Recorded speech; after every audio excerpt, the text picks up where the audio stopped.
فیصلہ عدالتی اور اس کے بعد پھر ہم نے دیکھا ہے کہ تفصیلی ڈیسیجن بھی ہمارے سامنے آ چکا ہے. حکومت نے صاف بتا دیا ہے کہ کیونکہ چیزیں کلیئر نہیں ہیں تو ہم اس پر عمل درآمد نہیں کر سکتے. آج الیکشن کمیشن نے بھی باقاعدہ سپریم کورٹ میں صرف رجوع نہیں کیا بلکہ چیلنج کر دیا ان کے اپنے ڈیسیجن کو. ریپرکشنز کیا ہوں گے اس کے؟ بسم اللہ الرحمن الرحیم. دیکھیں آپ نے جو کچھ کام اس میں سے خود ایک چیز سامنے نظر آتی ہے کہ دیکھیں سپریم کورٹ جو ہوتا ہے وہ جو ہم لوگ سب جگہ سے مایوس ہوتے ہیں تو پھر سپریم کورٹ چلے جاتے ہیں انصاف لینے کے لیے. اور آپ دیکھیں یہ جو چیزیں سامنے آ رہی ہیں پھر جن مزید چیف جسٹس ہیں ججز سے آپ انصاف مانگ رہے ہیں ان کی یہ لڑائی کیا ہے؟ وہ کیسے انصاف دیں گے؟ اس کا مطلب ہے اگر میں کسی اور جماعت کا چاہنے والا وہاں انصاف لینے چلا گیا تو مجھے تو انصاف نہیں ملے گا. اور یہ آپ کے سامنے ہوا بھی. کیا کیا ثاقب نثار نے؟ وہ چیف جسٹس تو کہلانے کے قابل ہی نہیں ہے. اس نے کیا کچھ آئین کے ساتھ کیا؟ آپ مجھے بتائیں. یہ مخصوص نشستوں والی بات کر لیتے ہیں. قانون یہ کہتا ہے کہ جو آزاد الیکشن بندہ جیتتا ہے اس کے پاس الیکشن جیتنے کے 3 دن بعد اس کو ٹائم ہوتا ہے وہ کسی بھی جماعت میں اپنے آپ کو شامل کر لیتا ہے. اب بات یہ ہے کہ اب وہ 3 دن بعد وہ سنی اتحاد میں چلے گئے, کسی بھی جماعت میں چلے گئے. یہ نہیں تھا وہ خود اپنی مرضی سے گئے سنی اتحاد میں. اب مجھے بتائیں کون سا قانون ہے؟ سپریم کورٹ نے تو امپلیمنٹیشن کر دیا نا. کوئی قانون ہے, قانون بناتی ہے پارلیمنٹ. وہ صاف لکھا ہے جی کہ جب آپ ایک جماعت میں چلے جائیں گے تو پھر آپ اس جماعت کو چھوڑ نہیں سکتے. اب سپریم کورٹ کے معزز جج صاحبان نے ان کو کہا ہے کہ ہم آپ کو اجازت دے رہے ہیں, آپ سنی اتحاد چھوڑ دیں, 15 دن آپ کو دے رہے ہیں, آپ فلاں جماعت میں چلے جائیں. بھائی یہ اگر یہ قانون ہے تو ٹھیک ہے, آپ مجھے بتا دیں یہ قانون ہے نا؟ یہ قانون بالکل نہیں ہے.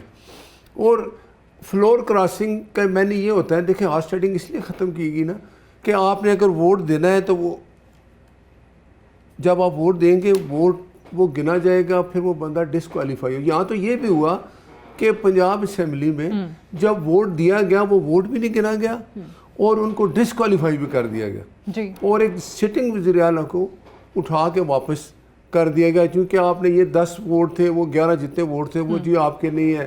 تو بات یہ ہے کہ پاکستان میں عدلیہ جو ہے نا, عدلیہ کا کام ہے انصاف دینا اور قانون کے مطابق. اب ایک قانون ہے ہی نہیں تو آپ مجھے بتائیں, آپ نے لکھ دیا مخصوص نشستوں پہ 41 لوگ ہیں میرا خیال ہے کہ جی الیکشن کمیشن کو کہا جی آپ ایسا کریں, ان کے نیا نوٹیفیکیشن ایشو کریں, ان کو ادھر جانے دیں. وہ کہتا ہے جی یہ قانون میں لکھا نہیں ہے, آپ ہمیں بتائیں یہ کیسے ہو سکتا ہے. پارلیمنٹ کہتی ہے کہ ایسا نہیں ہو سکتا. تو پھر آپ مجھے بتائیں اس میں یہ قصور کس کا ہے کہ چیف جسٹس صاحب نے اگر 8 معزز جج صاحبان نے ایک چیز لکھی ہے تو پھر وہ بتا بھی دیں کہ آپ ایسا کریں کہ 62 63 کو بھول جائیں. لیکن دیکھیں یہ جس طرح آپ نے بھی کہا کہ پہلے ہم کہتے تھے لوور کورٹس میں چلیں ججز کی ڈیوائیڈ آپ کو نظر آتی تھی, اب تو باقاعدہ آپ کو سپریم کورٹ کے ججز میں ڈیوائیڈ نظر آتی ہے. اور وہ اصل چیز تو یہ ہے کہ پبلک بھی ہونا شروع ہو گئی ہے. جس طریقے سے منصور علی شاہ صاحب نے خط لکھا ہے چیف جسٹس صاحب کو, چیف جسٹس صاحب نے جواب دیا ہے. پھر اوپر سے جو حکومت کی پروپوزڈ آئینی ترمیم ہے جس میں ایک ناکامی آپ لوگوں کو ہو چکی ہے, دوسرا اٹیمپٹ بھی کہا جا رہا ہے وزیر اعظم کی واپسی کے بعد ہوگا, اب اس میں بھی عدالت کو لے کر ججز کو لے کر چیزیں ہیں. اس کا کوئی منطقی انجام بھی ہے کہ ہر تھوڑے دور کے بعد ہم دیکھتے ہیں کہ کوئی ترمیم کی ضرورت پڑ جاتی ہے اور پھر یہ مسئلہ ہوتا ہے نمبر پورے نہیں ہو رہے. بالکل بات آپ کی ٹھیک ہے. دیکھیں پہلے وہ جو تھا نا پریکٹس اینڈ پروسیجر میں کیا تھا کہ یہ تو ہماری حکومت نے کیا نا کہ قاضی فائز صاحب نے کہا جی کہ 2 جو 7 سینئر ججز ہیں 3 بیٹھ کے جو کوئی بھی کیس آتا ہے وہ ایک بنتا ہے پینل, اس میں کون کون ججز بیٹھیں گے. یہ تو ایک اچھی بات کی, بینچ کی تشکیل جو تھی. پھر کیا ہوا آپ دیکھیں, آپ مجھے بتائیں مخصوص نشستیں جو آپ نے ایک فیصلہ کر لی 8 ججز نے, اس کا ریویو کا ٹائم آیا تو پھر منصور علی شاہ صاحب نے کہا میں تو چھٹی پہ, میں تو آیا ہوں موجود نہیں. اب آپ چھٹی پہ چلے گئے تو کیا پھر وہ آپ انتظار کرتے رہے.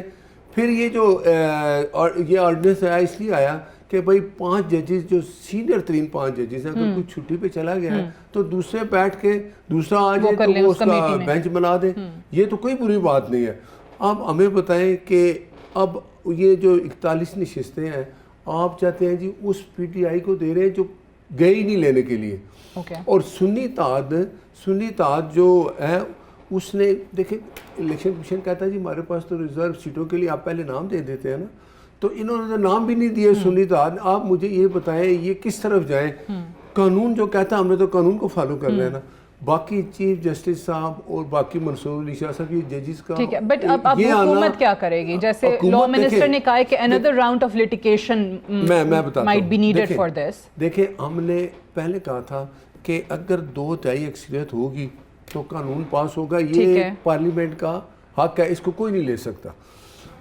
آپ نے ٹھیک کہا, ہم نے مولانا صاحب سے بات کی, مولانا صاحب نے کہا جی کہ مجھے یہ جو آپ مسودہ لے گئے ہیں مجھے ٹائم چاہیے, میں دیکھنا چاہتا ہوں. وہ اپنے اور دوسرے اٹیمپٹ میں مولانا صاحب ساتھ دے دیں گے, اس کی کیا گارنٹی ہے؟ مجھے یقین ہے کہ مولانا صاحب ایک زیرک انسان ہے, وہ ایک سیرک سیاستدان ہے, وہ ہمارا ساتھ, ہمیں یقین ہے.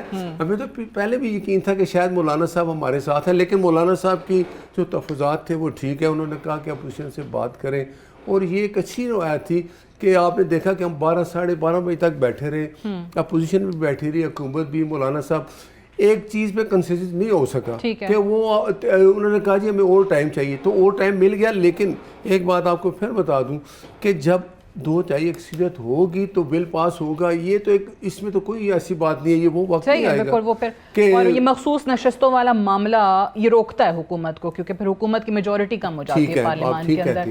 اب ایک اور معاملہ, اب پاکستان تحریک انصاف نے آج کہا ہے کہ جی ہم کسی صورت یہ آئینی ترمیم نہیں ہونے دیں گے, سب سے بڑی رکاوٹ ہم بنیں گے. دوسری طرف وہ کہتے ہیں نئے چیف جسٹس کی تعیناتی کا مطالبہ وہ کر رہے ہیں کہ ان کا نام جو ہے وہ فوری طور پہ اناؤنس کر دیا جائے.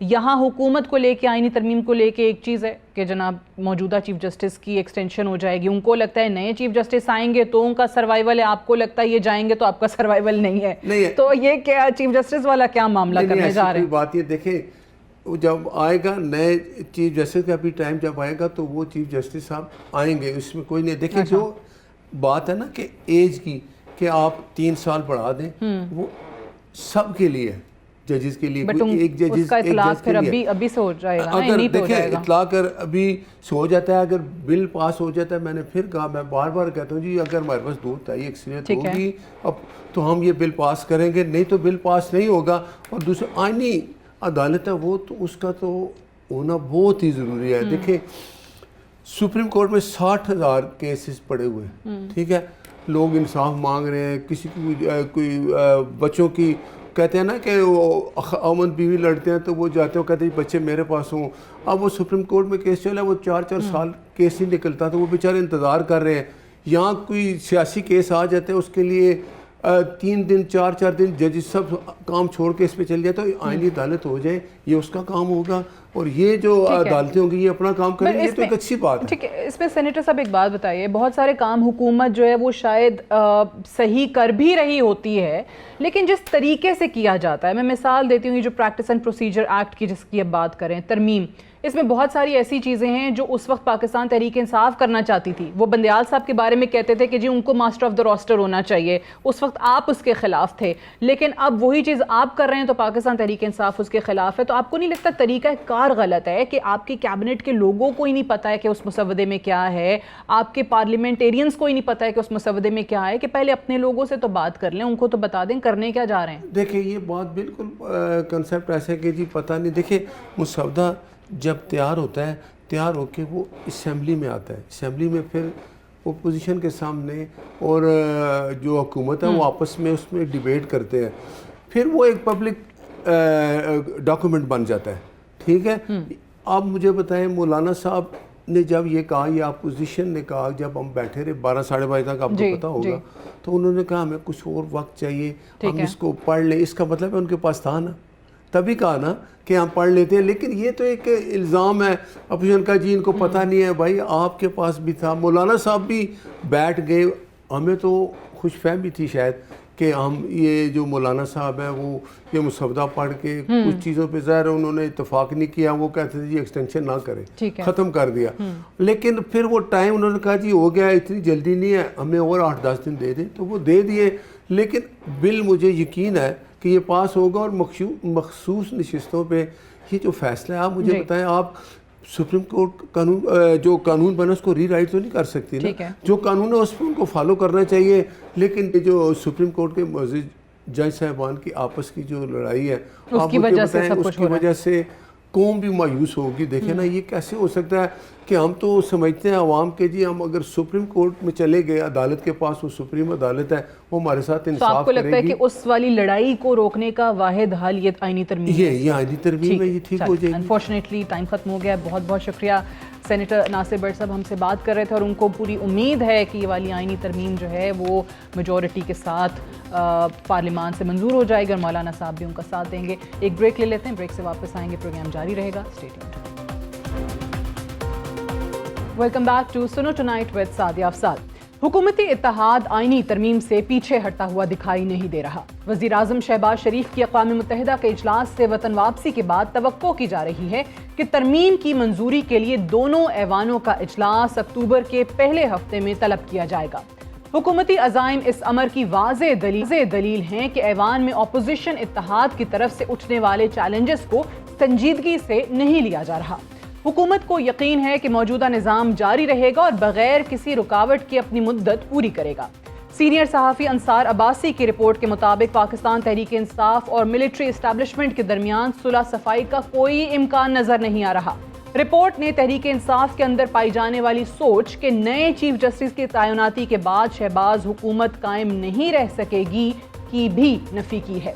تحریک انصاف کے بانی رہنما کے گزشتہ ایک ہفتے میں دیے جانے والے بیانات کا مشاہدہ کیا جائے تو اس امر کی تصدیق ہوتی ہے کہ وفاق میں حکومت کو اپوزیشن جماعتوں بالخصوص تحریک انصاف کی طرف سے اٹھنے والے سیاسی چیلنجز سے کوئی خطرہ نہیں ہے.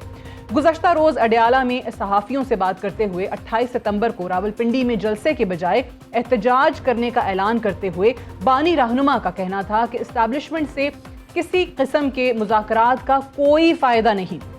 جب ایک صحافی نے ان سے سوال کیا کہ رؤوف حسن نے کہا ہے کہ اسٹیبلشمنٹ سے مذاکرات ہماری پارٹی پالیسی ہے, تو اس پر بانی رہنما کا کہنا تھا کہ رؤوف حسن کو غلط فہمی ہوئی ہے, اسٹیبلشمنٹ سے کسی قسم کے مذاکرات کا فائدہ نہیں ہے. بانی رہنما نے پارٹی کے دیگر قائدین بشمول وزیر اعلیٰ خیبر پختونخوا علی امین گنڈاپور کے لیے بھی یہی ہدایات جاری کی ہیں کہ اسٹیبلشمنٹ سے مذاکرات نہ کیے جائیں.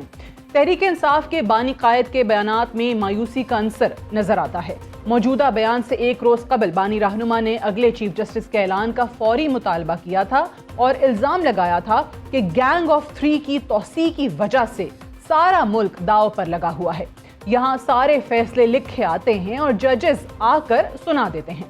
یہ چاہتے ہیں کہ سپریم کورٹ اور ہائی کورٹ کے ججز بھی ان کے تابع ہو جائیں. کے اس حصے میں ہم جاننے کی کوشش کریں گے کہ کیا وجہ ہے کہ کیوں تحریک انصاف کے بیانیے میں مایوسی دکھائی دے رہی ہے.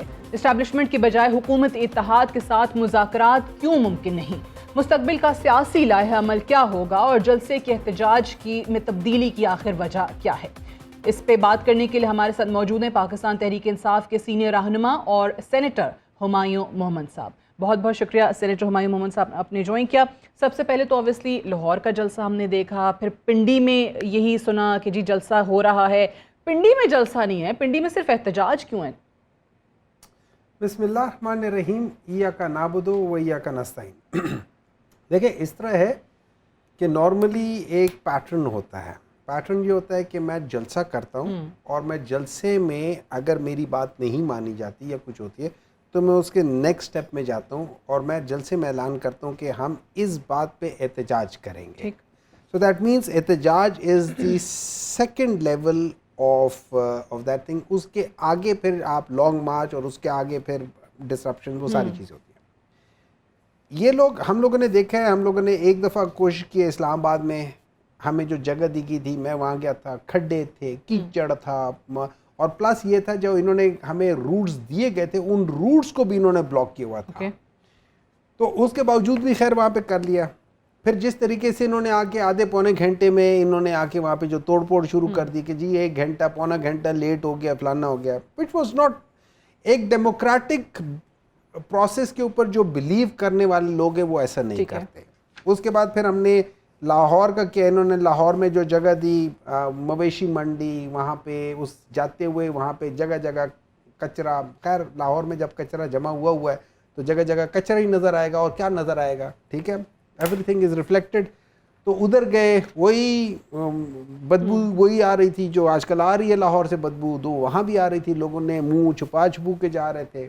خیر بعد میں نخواستہ وہ کر دیا, پھر ایز یوزول لائٹیں بھی آف کر دی. جب ڈر لگنا شروع ہوا لوگوں نے اپنے وہ لائٹیں دکھا کے بھی کر دیا کہ کتنا بڑا تھا.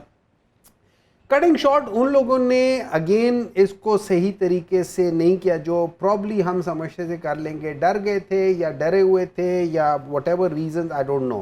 پھر ہم نے کہا کہ ہم راولپنڈی میں کرتے ہیں. ہم لوگوں نے تو اس سے پہلے 2022 کے پورے سال میں کوئی 126 یا 127 ہم نے جلسے کیے تھے, ہر شہر میں کیا تھا. تو یہاں پہ بھی ہم نے کہا کریں گے. اب یہاں پہ پتہ نہیں ہے کیوں زیادہ ڈر گئے. تو ان لوگوں نے کہا کہ نہیں, اجازت نہیں ملی یا اس کے اوپر ڈیلے کر رہے یا آخری دن کے لیے یا فلانے دن کے لیے.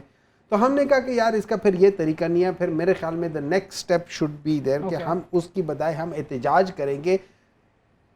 جلسہ کرنا, بیسک کانسیپٹ جلسے کا یہ ہوتا ہے کہ آپ عوام کے ساتھ کنیکٹ ہوں, بریانی کے تھرو نہیں, قیمے والے نان کے تھرو نہیں, آئیڈیالوجی کے تھرو آپ کنیکٹ ہو اور آپ ان کو کہیں, ان کے اندر جائے, کیونکہ وہ آپ کو چننے والے ہیں.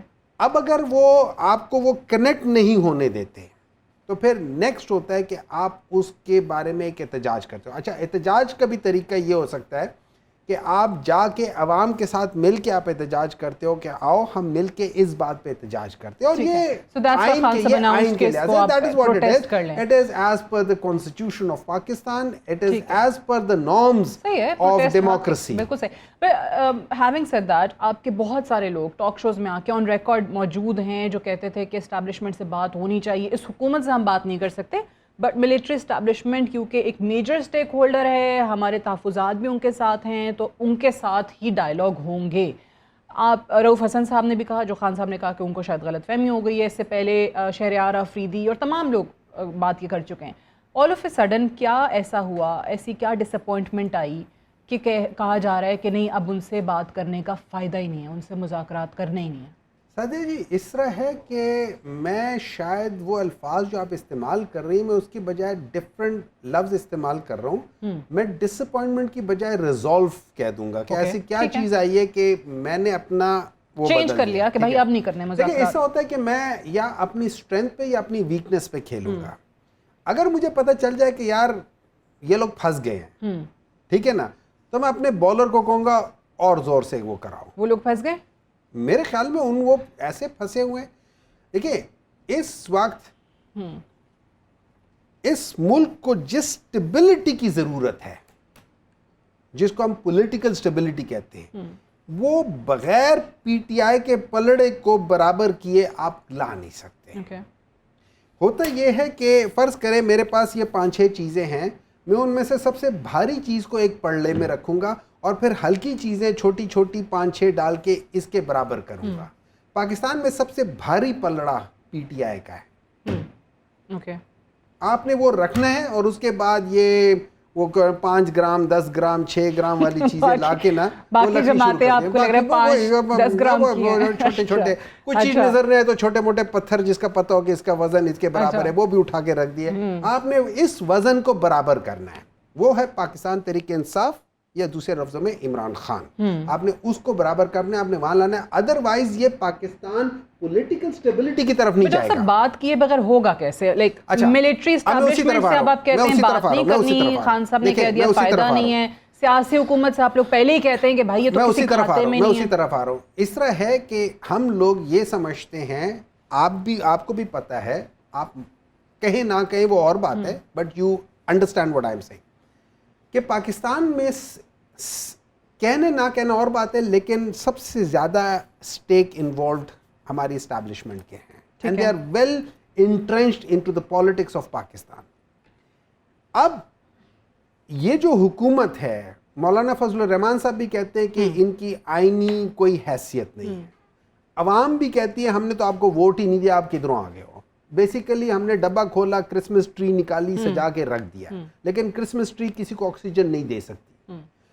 کرسمس ٹری کاربن ڈائی آکسائڈ کو ایبزارب نہیں کر سکتی, تو وہ صرف سجانے کی حد تک ہے. And that is exactly what they are doing. یہ سجانے کی حد تک ہے, کام ان میں سے کوئی کچھ نہیں کر رہا.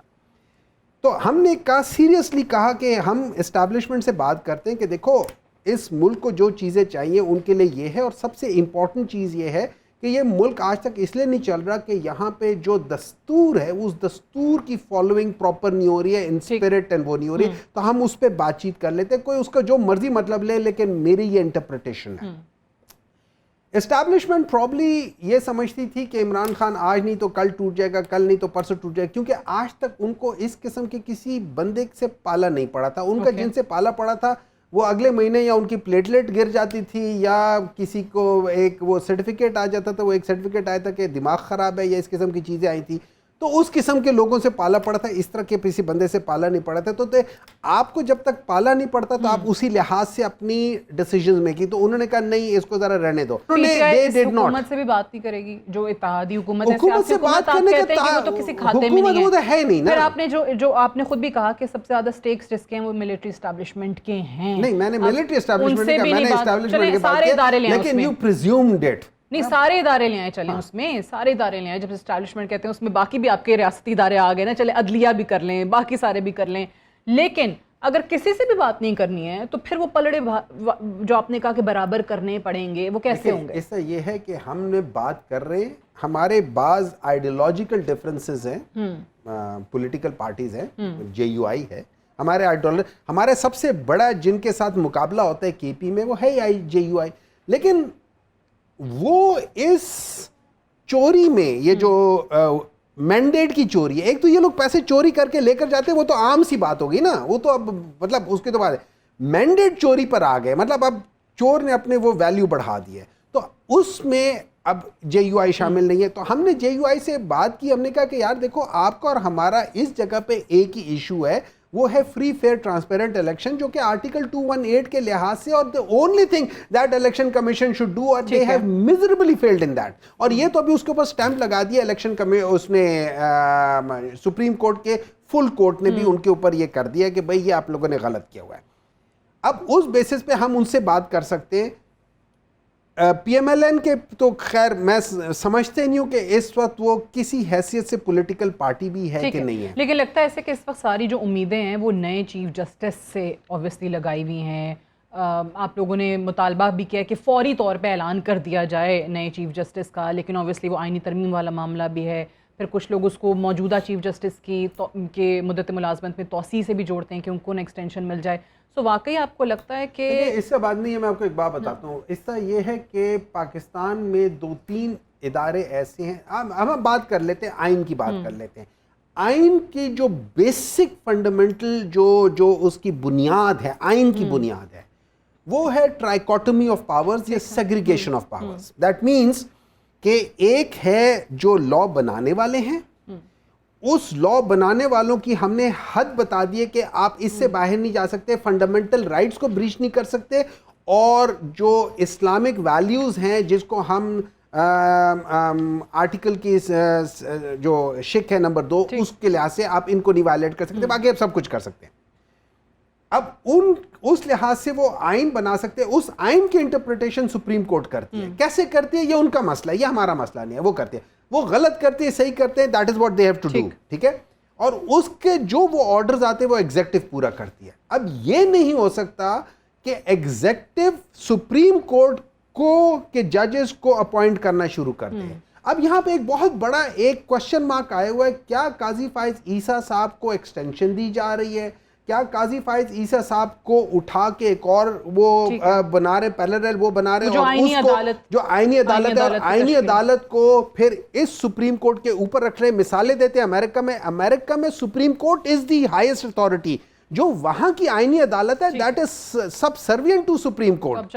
تو اس لحاظ سے اچھا اس جو ایمبیگوٹی ہے اس کو کلیئر کرنے کے لیے جب آپ اس سے پہلے والے چیف جسٹس کا 3 مہینے پہلے کر سکتے تھے، تو اس ایمبیگوٹی کو ختم کرنے کے لیے آپ مہینہ پہلے کیوں نہیں کہا؟ اب تو مہینہ بھی نہیں رہا، بالکل صحیح، اب تو مہینہ بھی نہیں رہا، ابھی تو ٹوٹل 3 ہفتے رہے، تو 3 ہفتے پہلے تو ہر ایک کا ہو جاتا ہے۔ Why are we trying to create this ambiguity؟ یہ ambiguity پاکستان کے لیے اچھا نہیں ہے۔ اچھا نہیں، چلیں I've run out of time. Thank you very much Dr. Humayun Momin صاحب for talking to us. We'll take a break here. Stay tuned. آج اسرائیل بہت جلد بازی کا شکار نظر آ رہا ہے۔ اسرائیل کی خواہش ہے کہ قتل عام کا نہ رکنے والا سلسلہ جاری رہے۔ اسی کی ایک کڑی گزشتہ کچھ ہفتوں سے جاری اسرائیل لبنان کشیدگی کی صورت میں ہم دیکھ رہے ہیں۔ اسرائیلی بمباری سے اب تک 700 سے زائد شہادتیں جبکہ زخمیوں کی تعداد 2000 سے زائد ہو چکی ہے۔ صہیونی ریاست کے اعلان کردہ اہداف کی بات کی جائے تو اسرائیلی وزیر اعظم نیتن یاہو کا کہنا ہے کہ مشرقی اسرائیل میں آباد کاروں کی واپسی تک حزب اللہ کے ساتھ جنگ جاری رہے گی۔ حزب اللہ کا کہنا ہے کہ مشرقی اسرائیل میں یہودی آباد کار اب اپنی رہائش گاہوں میں واپس نہیں آ سکیں گے اور ان کی زندگی بہت مشکل بنا دی جائے گی، اور ہم اپنے اہداف سے کسی صورت پیچھے نہیں ہٹیں گے۔ اسرائیل اپنی فضائی کارروائیوں کے ساتھ لیبنان پر حملہ آور ضرور ہے، مگر حزب اللہ کے راکٹ اور میزائل حملوں کے نتیجے میں نہ صرف مشرقی اسرائیل بلکہ دیگر علاقوں سے بھی یہودی آباد کاروں کی رہائش پہلے کی نسبت بہت مشکل ہو چکی ہے، بلکہ حملوں کے خوف سے بنکروں میں چھپنے پر مجبور ہیں۔ حزب اللہ کے راکٹ اور میزائل حملے خوف کی علامت بن چکے ہیں۔ آباد کار رات خوف کے سائے میں گزارنے پر مجبور ہیں اور اپنے گھر بار چھوڑ کر پناہ گاہوں میں رہائش پذیر ہیں۔ اسرائیل کامیاب نہیں ہو رہا بلکہ اسرائیل مزید گہرائی میں گرتا ہوا دکھائی دے رہا ہے۔ گزشتہ ہفتے کی کارروائیاں اسرائیل کی اسٹریٹجک ڈیفیٹ کو ظاہر کرتی ہیں۔ اسرائیلی عوام کے لیے اپنے گھروں میں واپسی اب ممکن نہیں رہے گی۔ اس جنگ کا ایک اور پہلو بھی ہے جو پہلے کی نسبت بہت خوفناک ہے۔ اسرائیل لیبنان پر قبضہ کرنے کا خواہش مند نہیں ہے، مگر اسرائیل اپنی ایئر فورس کی مدد سے غزہ کی طرح لیبنان کو کھنڈر بنانے کی صلاحیت ضرور رکھتا ہے۔ لیبنان کو شدید جانی اور مالی نقصان پہنچانا بھی ممکن ہے، جس سے باہر آنے میں لیبنان کو کئی دہائیاں لگ سکتی ہیں۔ آج صہیونیت ہمیں تقسیم کر کے ہم پر راج کر رہی ہے۔ آج بھی اتحاد ہی وقت کی ضرورت ہے۔ اسرائیل ایک وقت میں 3 یا 4 مختلف محاذوں پر جنگ لڑنے کی صلاحیت نہیں رکھتا۔ یہی وجہ ہے کہ غزہ پر حملے کے دوران اسرائیل نے حزب اللہ کے ساتھ تعلقات بگاڑنے کی کوشش نہیں کی، مگر جیسے ہی غزہ کمزور ہوا اور جیسے ہی صہیونی ریاست نے اپنے طے شدہ اہداف حاصل کر لیے، اسرائیل نے اپنی مکمل توجہ لیبنان کے محاذ پر حزب اللہ پر مرکوز کر دی۔ آج مشرق وسطیٰ میں جن ممالک کو عمومی طور پر لیبنان کے حمایتی کے طور پر دیکھا جاتا ہے، اگر انہوں نے حزب اللہ کا ساتھ نہ دیا تو لیبنان کی تباہی زیادہ دور نہیں۔ حزب اللہ کمزور انداز میں جنگ جاری رکھ سکے گا، مگر لیبنان کی حالت غزہ کی طرح بن سکتی ہے، کیونکہ ہم نے دیکھا کہ صرف 2 دن کی فضائی بمباری سے اسرائیلی افواج 500 سے زائد لبنانی شہریوں کو جاں بحق کرنے میں کامیاب ہو چکی ہیں۔ نیتن یاہو جانتا ہے کہ امریکہ کی مدد کے بغیر 2 یا 2 سے زیادہ محاذوں پر لڑنا ممکن نہیں ہے۔ یہی وجہ ہے کہ مشرق وسطیٰ میں امریکی افواج اور بحری بیڑوں کی آمد کا سلسلہ شروع ہو چکا ہے۔ امریکہ سے بحری بیڑا USS ہیری ایس ٹرومن پہلے ہی یورپ کے لیے روانہ ہو چکا ہے، اور اس سے قبل امریکی بحری بیڑا ابراہم لنکن پہلے سے ہی مشرق وسطیٰ میں موجود ہے۔ زمینی افواج کی بات کی جائے تو آج سے 2 روز قبل 700 سے زائد امریکی فوجی سائپرس پہنچ چکے ہیں، جو کسی بھی ہنگامی صورتحال میں اسرائیل کا دفاع کرنے کے لیے تیار ہیں۔